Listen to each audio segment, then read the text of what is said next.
Pour structurer votre texte sous Word 2010, vous avez la possibilité d'utiliser une liste à puces. Nous allons donc ici voir comment insérer différents types de puces. Donc voyez actuellement j'ai inséré ici une petite liste, donc une liste des courses.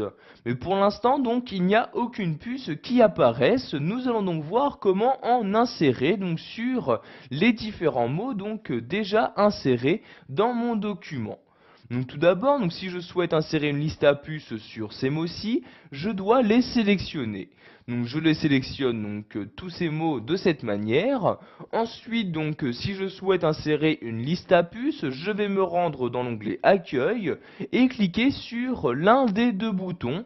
Donc suivant si je souhaite insérer une liste à puces non numérotée ou une liste à puces numérotée. Donc ici, je vais par exemple insérer une liste à puces non numérotée. Je clique donc ici sur cette flèche-ci pour choisir tout d'abord quel type de puce je souhaite utiliser. Vous avez ici ces différents types de puces.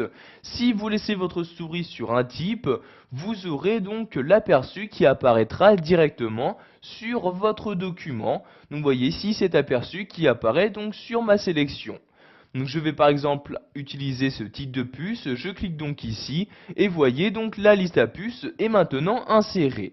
Donc je place mon curseur maintenant après le mot O comme ceci et voyez si j'appuie sur la touche Entrée, automatiquement une nouvelle puce s'insère pour me permettre de compléter très simplement cette liste à puces. Donc ici je vais ajouter un élément, par exemple le 20, je rappuie sur la touche Entrée et de nouveau une nouvelle puce s'insère. Donc si maintenant vous souhaitez saisir un nouveau texte, mais cette fois-ci en dehors de cette liste à puces, vous allez rappuyer encore une fois sur la touche Entrée. Donc vous voyez, j'appuie sur la touche Entrée. Donc maintenant, mon curseur apparaît bien après la liste à puces, mais il est bien en dehors. En effet, il n'y a plus de puce qui va s'insérer en même temps que je vais saisir mon texte. Donc nous allons maintenant insérer une nouvelle liste à puces, donc je refais de nouveau un retour à la ligne, et nous allons par exemple insérer une liste à puces où nous allons dire ce que nous souhaitons faire, ce qu'il y a à faire. Donc je vais mettre ici à faire, deux points, un retour à la ligne.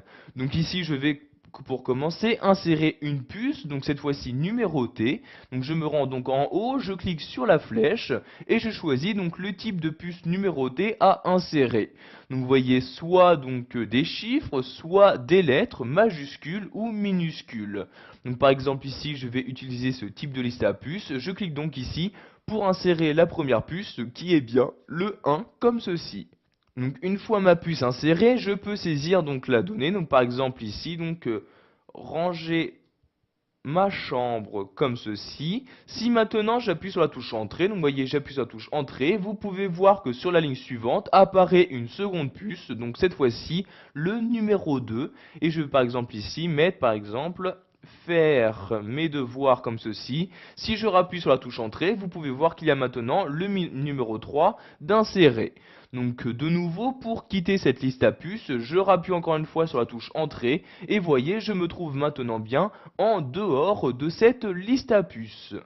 Nous allons maintenant voir qu'il est possible de changer le type de puce que vous avez utilisé sur une liste à puces existante. Donc, par exemple celle-ci, je sélectionne la liste à puces dans son intégralité. Pour changer le type de puce, je reclique ici sur la flèche et je sélectionne un nouveau type. Donc par exemple ici ce rond là, je clique et comme vous pouvez le voir, la modification a automatiquement été apportée. Pour finir, nous allons voir qu'il est possible d'insérer une liste à puces à l'intérieur d'une autre. Donc par exemple ici, vous voyez, j'ai inséré dans la liste à puces le vin, mais si je souhaite préciser que je souhaite acheter du vin rouge, blanc, etc., je vais insérer une autre liste à puces.